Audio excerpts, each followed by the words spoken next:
A decline in the sale of aviation fuel surfaced plunged the total revenue generated by two major oil marketing companies in the country by 58.6% in the first 9 months of this year. Now, this is compared with the same period recorded in 2019.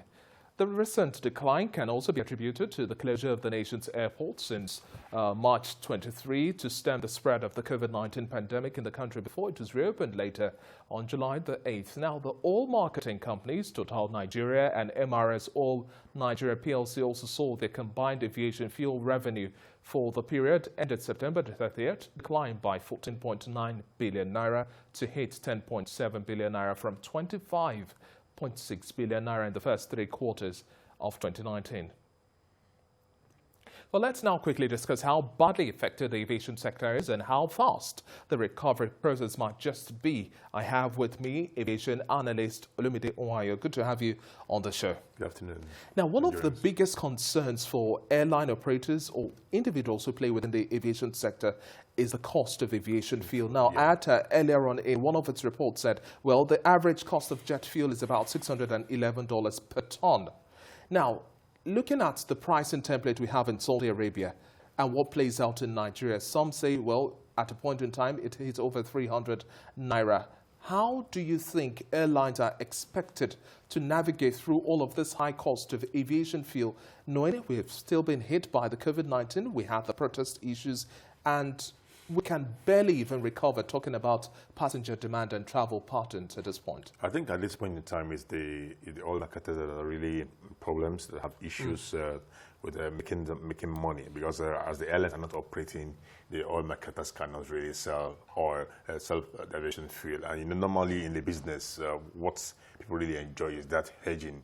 You pay for a year, and that's kind of keep you locked down for a year. But unfortunately, on the domestic market, which you have just analyzed, they didn't have such things in place because of the financials of domestic air carriers. The banks would not give the oil marketers loans to lock down a 1-year contract with domestic carriers, and domestic carriers do not have the extra cash to also lock down for a 1-year business. So what has happened is the oil marketers sell on the spot for the airlines, and you have no choice to buy and whatever it. So everybody's down with this with the COVID.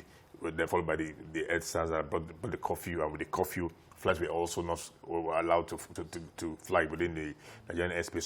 Some airports were locked down for about 4 or 5 days, and that also affected. So at this moment, the oil market are badly hit, coupled with the exchange rate, the naira that went up spontaneously during the COVID period. But I think as we begin to recover, then you expect that as the economy recovers, life comes on, the oil marketers will begin to increase in supply, while the airlines would fly. But once the airlines don't increase their frequency, don't bring in the big aircraft, because you only bring bigger aircraft when you have more passengers flying, then the demand for the aviation fuel will still be low.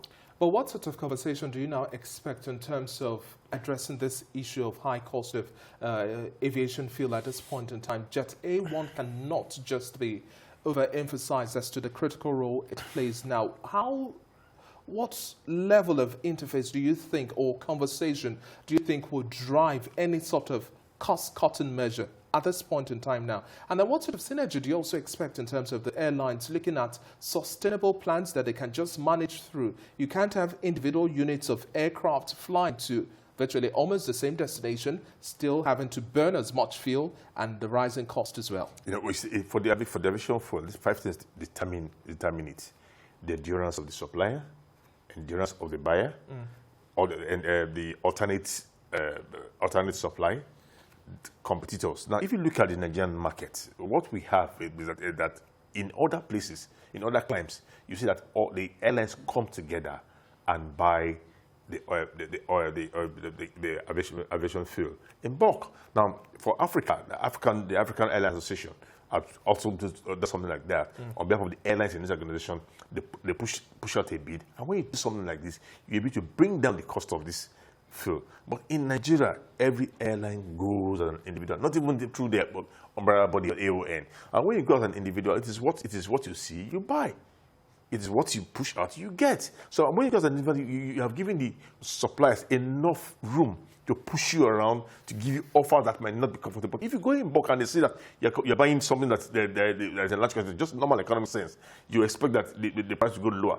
But what we have is that airlines go individually to get this oil, get to negotiate with the oil marketers, and that's why we have this bad cost when it comes to the aviation fuel. But we're looking at other measures. Some countries, some airlines, some other countries, someone like Delta has gone ahead to take a refinery, invest in a refinery. So they are part of the production chain by having a refinery. I don't know about airlines is strong enough as of today to do that, but at least if they come together under a body, something can be done. Again, we're looking at them. Why can't they go together and say, okay, government want to partake in importing the aviation fuel into Nigeria? That's also another source. If they're part of the process. Then again, we look at the piping from the Mosimi to the airport. To the airport. That got destroyed in the 90s and has not been repaired till today. So what has happened is that you keep trucking it from there to the airport, and when you keep trucking, the cost of transportation is also and looking at the fact that Murtala Mohammed International Airport in Lagos consumes almost about 70% of the fuel. So we need to go back to that. We need to repair that pipe and ensure that will bring the fuel to the airport faster and at a cheaper rate. All those things will help the industry if we can get it back. Express your disappointment now at this point in time with the fact that we still do not refine. And looking at the fact that Dangote Refinery is also coming into there very soon, the expectation is that we're also going to have an annual refining capacity of no less than over 10.4 million tons of gasoline. And in addition, we'll also see 4 million tons of jet fuel as well. Yes, it's true. How disappointed are you that we don't have enough of refineries, or we don't even have the refining capacity to be able to have Jet A1 fuel? And then how optimistic are you that with Dangote coming into the game now, we would see some level of change? I'm even more disappointed that the mode of transportation of the airline passengers, airline crew, which is using the vehicle. We don't have that fuel for vehicles being refined in Nigeria at the moment, because our refineries are down and we are importing. And look at what has happened today. The price of has gone up again, because we are so dependent on importation. So if that alone is part of the cost into the aviation, before you start talking about the aviation fuel itself. So you mean if there's some level of threat with just petrol and it means and kerosene and the likes, yes, there's a way of affecting the overall cost of aviation. Or the ticket. There's a way that there's an increase. When there's an increase in that domestic fuel, it creeps into the cost of the airlines, and also once it creeps in, it gets into the ticket. There's a higher effect with the aviation fuel, and like you said, we look forward to a time whereby we can refine this fuel in Nigeria and have it for the aviation fuel and for the other sectors too. Now, let me also have your thoughts now in terms of interventions that we've seen from government. Government is trying its own little bit to ensure that across key sectors, some level of intervention funds are being pushed out. One of the latest we've also heard is the 5 billion naira bailout fund. That's quite a meager sum, looking at how much it takes to run aircrafts, even without flying, you're counting your costs. Well, for us in the industry, we are not too excited about the 5 billion that's coming in. 4 billion. Drop in the mighty ocean. Yeah. 4 billion for the airlines, 1 billion for the agencies within the industry. We feel this is too little and it's coming a little bit late. In other climes now, they are moving to the second stage of this palliatives. We are just talking about the first stage of palliatives. Much as we expect it, I think they should say how they can increase it. If they cannot increase it, if the government does not have the money, they should let us know and say how they can support this airlines to go to other international organizations and get these funds in with the backing and guarantee of the government. For now, there's nothing to share with the 4 billion naira. We were already thinking that we're going to move into the second stage, but we are still at the first stage of palliatives. I don't think we need to give palliatives to the airlines when they are dead. It's when they are alive and they're struggling that they need the palliatives. And we need to increase the figure and also quicken the dispensation of these palliatives. Do you think at this point in time we'll see the cost of Jet A1 fuel come down? Yeah, well, it's going down now because the demand is low. Airlines are packing aircrafts. They're packing big aircrafts. So what everybody's doing is bringing down the smaller ones and running with those. And it's those big ones that are the fuel guzzlers. These are the ones that use enough fuel. And it's when you have the bigger aircraft, when you have the distance, then the oil companies smart. But not the international flights are not there. Passengers are dropping by the day. As of today, now you're having 60% drop in passengers. So it's only domestic flight that is picking up. So by and large, on the domestic front, yes, they're making some sales, but not to the level pre-COVID. But on the international front, it's bad. Coupled with the laws outside there for the carbon dioxide emission, and the alternate fuel that have been developed and encouraging airlines between now and 2050 we should reduce emission by 50%. So it's not good for the aviation fuel at this moment, and essentially it's not good for aviation fuel at this moment. And also, let's also talk about. But very happy for the airlines. Let's also just look at how much it also costs to maintain the aircrafts now.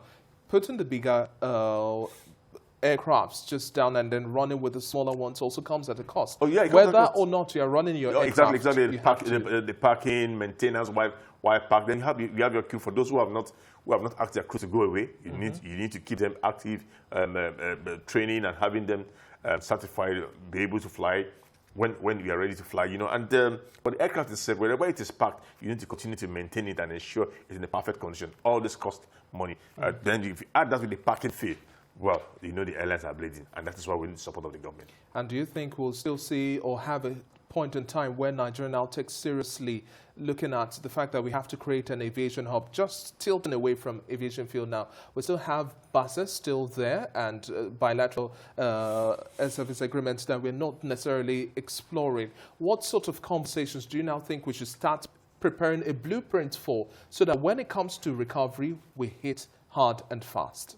Lagos is the natural hub for aviation in the country, and even if you give flights or give international flight entry to other parts of entry in the country, Lagos remains the natural hub. And the only way you can develop this natural hub is to ensure you link the local international airport. You provide for passengers who are going to lay over to commence the flight the next day. These are the things you must work out. You must build that capacity within the airport in Lagos, and that's why there must be a linkage and development and expansion of the Lagos airport. It is 10 times that's a prerequisite for the hub development to come in place.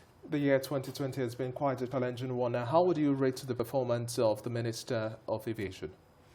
Well, it's not been a good year. If you remember, we started the year with the ILS issue, where the instrument landing system and the airlines were diverting to Accra and other neighboring countries to go and land. And just as we were smashing out of that, then came the issue of the COVID. And within the COVID now, we're coming out, came NSAS, and from NSAS, we started with the aviation bills, which we had last week. And the same at the House of Representatives, at the Senate Committee on Aviation. And now the House of Representatives said, okay, step down the concession program. And that has been put on hold for now. Submit your budget. And I think the minister just announced the aviation leasing company and the MRO, that's maintenance repair organization. And overhaul facility that they have bidders now who have submitted bids to help the country process those two organizations. I think maybe that will be, if that comes into fruition, probably will be the major achievement for the year. But it's really been a bad year. Thank you very much for your contribution on the show so far. It's been a pleasure speaking with you, and hopefully at the end of the day we see the aviation sector bounce back in all of the recovery pattern. We've not necessarily seen a big pull for the aviation sector. So many conversations are going through. But we cannot be in isolation. The aviation is with the economy. So once the economy moves, aviation moves. Exactly. Thank you very much once again for your time. Well, we'll take a quick break. When we come back, we'll now be bringing you the latest figures from the transaction that we've recorded so far on the floor of the Nigerian stock. There is always more to a story than the scrimmage headline. The part of a story that is not told casts a shadow. It's like the part of an object that is not reached by light. On TVC News, I'm able to explore the many angles there are to a story, talking to stakeholders, asking the difficult questions, and digging for facts. I believe the viewers are able to make a better decision if they're well informed and understand not just a part, but the complete story. TVC News, first with breaking news. The TVC News at 7 and the TVC News at 10 are not like any other news broadcast. It's the big news hour, the hour for the big breaking stories, We've got some of the best reporters on the field. taking you through as it happens, It's fast-paced, hot-hitting, with investigations that matter, bringing in news that affects your life. sport, entertainment, and business news, so you don't miss a thing. Experience resourceful coverage was that. Ever.